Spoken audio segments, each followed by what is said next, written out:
দুর্গা যে বেঁচে আছে আড়াল থেকে শুনতে পায় উৎসব। দুর্গাকে মারতে গেলে অজান্তেই স্বয়ম্ভু বাঁচিয়ে নেয়। বন্ধুরা, এমনটাই দেখা যাবে। বিস্তারিত জানতে ভিডিওটিতে লাইক দিয়ে দেখতে থাকো। স্বয়ম্ভুর কাছে অফিসার আসে আর এসেই বলতে থাকে, স্যার ইদানিং বিল্লার লোকজন না খুব উৎপাত করছে, বাচ্চার মেয়েদেরকে তুলে নিয়ে যাচ্ছে। এই তো দুদিন আগে আশ্রম থেকে একটা বাচ্চা মেয়েকে তুলে নিয়ে যাচ্ছিল, আর তখনই আশ্রমের কিছু ছেলে মেয়ে মিলে সেই বাচ্চাটাকে বাঁচাচ্ছে। তখন স্বয়ম্ভু বলে, কি বলছো কি তুমি, এত কিছু হয়ে গেছে এখনো মিডিয়া প্রেস মানে কাউকে কি কিছু বলা হয়েছে, এগুলো নিয়ে কি কোনো তদন্ত হয়েছে, এফআইআর এ সমস্ত কিছু হয়েছে? এখন একজন বলতে থাকে, স্যার টিভিতে দেখিয়েছে, তবে অল্প অল্পভাবে দেখিয়েছে। এখন স্বয়ম্ভু বলতে থাকে, কোথায় এটা কোথায় ঘটেছে? স্বয়ম্ভু জিজ্ঞেস করলে যে কোথায় এটা ঘটেছে, আর তখন একজন বলতে থাকে যে আশ্রমে, ওই যে হাইওয়ের পাশে যে আশ্রমটা আছে সেখানে এটা ঘটেছে। যা শুনে চমকে যায় স্বয়ম্ভু। অনাথ আশ্রমে আর যে বাচ্চাটাকে তুলে নিয়ে যাচ্ছিল সেই বাচ্চাটা কোথাকার? তখন অফিসার বলে, অনাথ আশ্রমের কাছে। এখন স্বয়ম্ভু বলতে থাকে, আর যে বাঁচিয়েছে? এরপর বলে, অনাথ আশ্রমের একজনই নাকি বাঁচিয়েছে। এখন স্বয়ম্ভু বলতে থাকে, তাহলে চলো তদন্ত করতে যেতে হবে, আমি নিজেই যাব। তখন এক অফিসার বলে যে আপনি যাবেন? তার মানে আপনি তো তেমন কোনো কাজে যান না, এত বড় অফিসার, সেই জন্য বললাম। তখন স্বয়ম্ভু বলতে থাকে, ওই অনাথ আশ্রমে আমার অনেক কিছু জড়িয়ে আছে, নারীর টান আছে, আমি তো যাবো। এখন এই কথা বলে স্বয়ম্ভু ওদেরকে নিয়ে বেরিয়ে পড়ে। কি দেখা যাবে, কালবোস মামা বাচ্চাদেরকে নিয়ে বসে গান গাইতে থাকে। এখনই একজন বাচ্চা আছে আর বাচ্চা এসে বলতে থাকে, মাস্টারমশাই মাস্টারমশাই, এখানে না কোন তদন্তকারী অফিসার এসেছে, ডিপার্টমেন্টের লোক নাকি? তখন কালবোস মামা বলতে থাকে, কি বলছিস কি তুই, তদন্তকারী অফিসার? তখনই সেখানে স্বয়ম্ভু চলে আসে আর স্বয়ম্ভুকে দেখে কালবোস মামা চমকে যায়। স্বয়ম্ভুকে তখন বলতে থাকে, স্বয়ম্ভু তুই এখানে? স্বয়ম্ভু বলে, হ্যাঁ কালবোস মামা আমি এখানে। স্বয়ম্ভু তখন আর বলতে থাকে যে কেন, আমাকে দেখে মনে হলো তুমি চমকে গেলে। কালবোস মামা বলতে থাকে, না চমকাবো কেন, তুই তো আর এখানে আসিস না, মস্ত বড় অফিসার হয়ে গেছিস, তো এখন নাম করা অফিসার হয়ে গেছিস, সেই জন্য ভাবলাম কেন আসলি। স্বয়ম্ভু বলতে থাকে, এই 20 বছরে তুমিও তো আমাকে ডাকোনি কালবোস মামা, তুমিও তো একবার ফোন করে আমার খবর নেওনি। আর তখন কালবোস মামা বলতে থাকে, আসলে তুই তো কষ্টে আছিস তাই না, তাই তোর খবর নিতে পারিনি, তুই তো তোর মেয়ের জন্য খুব কষ্ট পাচ্ছিস, তুই তো কষ্টে আছিলি, সেই জন্য তোকে আর আমি ফোন করতে পারিনি। এখন স্বয়ম্ভু বলতে থাকে, আমার শত কষ্টেও তুমি আমাকে আগলে রেখেছিলে, আমার মা বাবা দুজনই তুমিই ছিলে। তখন এই কথাতে কালবোস মামা অবাক হয়ে যায়। এরপর স্বয়ম্ভু বলতে থাকে, তুমি তো এবার আর আমাকে কষ্টে ডাকলে, আমিও আসিনি। আর তখন কালবোস মামা বলতে থাকে, যাক আজকে তুই কেন এসেছিস, তুই তো আর একা আসিসনি, তুই তো তদন্তকারী অফিসার,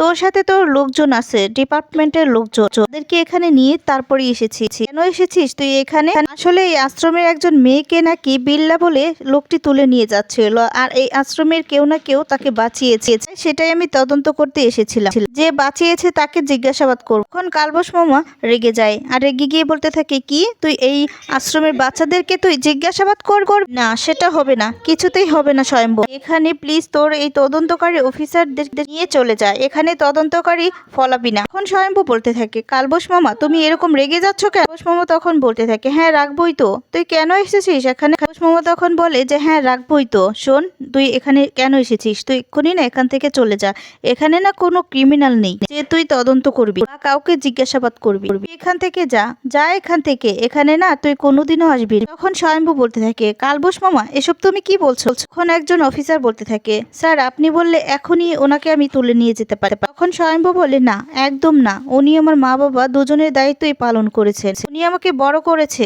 কালবোস মামা বলতে থাকে, তুই এখানে কোনোদিনও আসবি না, তোকে আমার দিব্যি রইল। তখন স্বয়ম্ভু বলে, কেন কালবোস মামা, কেন, কিসের দিব্যি? কালবোস মামা বলতে থাকে, তুই এখানে বাচ্চাদেরকে কিচ্ছু জিজ্ঞাসাবাদ করতে পারবি না, এখানে কোনো তদন্ত হবে না, কোনো তদন্ত না। স্বয়ম্ভু বলতে থাকে, ঠিক আছে কোনো তদন্ত করবো না। ওইদিকে দেখা যাবে দুর্গাও তখন আসতে থাকে। এখন স্বয়ম্ভু বলতে থাকে, কালবোস মামা তুমি না কেমন পাল্টে গেছো, তুমি না আর আগের মতো নেই। যা শুনে চমকে যায় কালবোস মামা আর তখন মনে মনে বলতে থাকে, তুই যদি আশ্রমে আসিস তাহলে তো তুই দুর্গাতে দেখতে পাবি, কারণ দুর্গা তো একদম জগদ্ধাত্রীর মতো, চিনে যাবি যে এটাই তোর মেয়ে। এখন তো তুই আমাকে ভুল বুঝবি, তুই রাজনাথকে ভুল বুঝবি, ক্ষমা করতে পারবি না, তো তোকে আমি ডাকি না, আশ্রমে তোকে আমি দাঁড়াতে দিলাম, আমাকে ক্ষমা করে দিস। আর তখন স্বয়ম্ভু বলতে থাকে, কি কালবোস মামা তুমি এখন আমার কথার উত্তরও দিবে? এখন কালবোস কিছু না বললে স্বয়ম্ভু বেরিয়ে যেতে লাগলো। কি দুর্গাও বাহিরে এসে দেখতে পায় একটা গাড়ি আর তখন ভিতরে চলে আসে।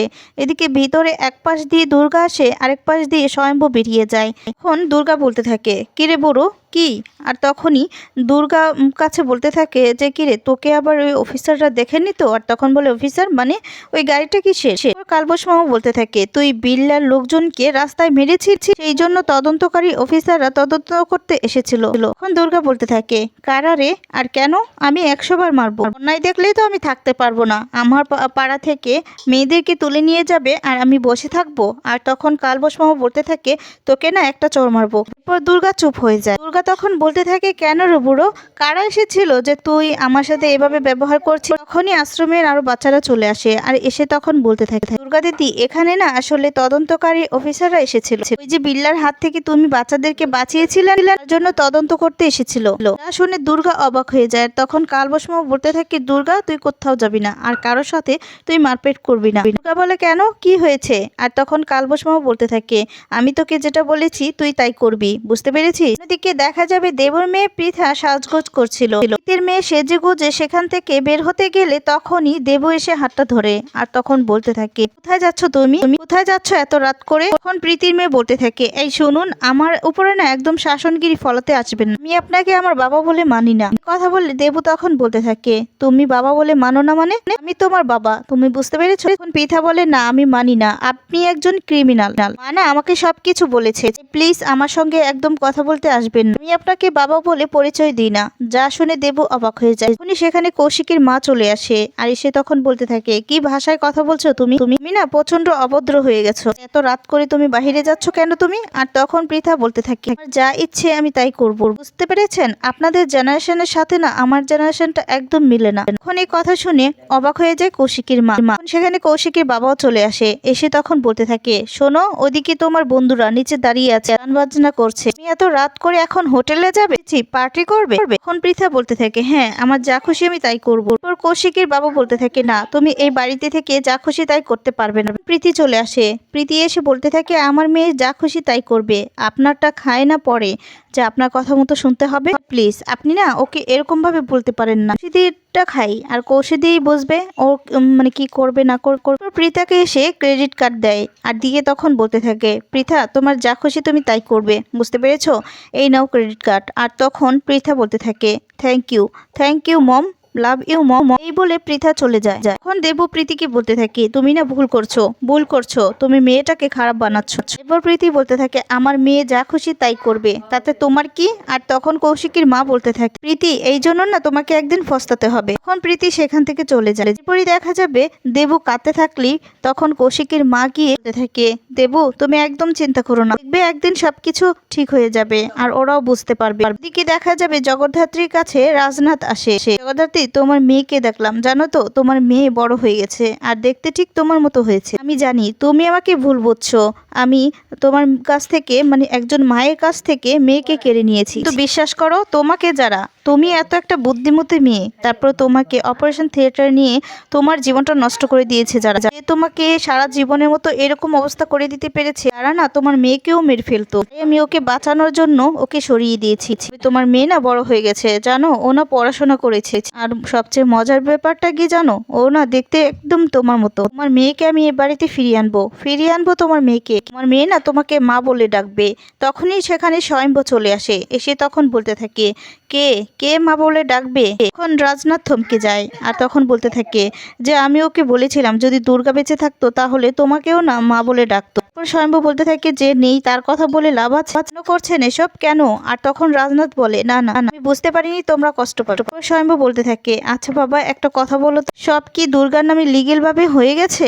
বর্দি কেন করছে এমন? দুর্গা আর ফিরবে না ফিরবে তাও তো আমি জানি না। আচ্ছা বাবা তুমি বলো তো দুর্গা কি আর ফিরবে? আসলে বর্দিকে আমি কতবার করে বোঝালাম যে বর্দি অন্য কাউকে মালিকানা দিয়ে দিতে, উৎসব মেহেন্দি কাকন ওদেরকে দিয়ে দিতে, দরকার কি শুধু শুধু যে নেই তার নামে থাকা? বলো না বাবা দুর্গা কি ফিরে আসবে? তখন রাজনাথ বলতে থাকে হ্যাঁ স্বয়ম্ভ আমার দীর্ঘ বিশ্বাস যে দুর্গা ফিরে আসবে, তুই দেখিস। তখন এই কথা শুনে স্বয়ম্ভ চমকে যায়। বন্ধুরা আজকের আপডেটটি কেমন লাগলো কমেন্টস করে জানিয়ে দাও আর পরবর্তী আপডেট পেতে চ্যানেলটি সাবস্ক্রাইব করে পাশে থাকা বেল বাটনটি অন করে দাও। ধন্যবাদ।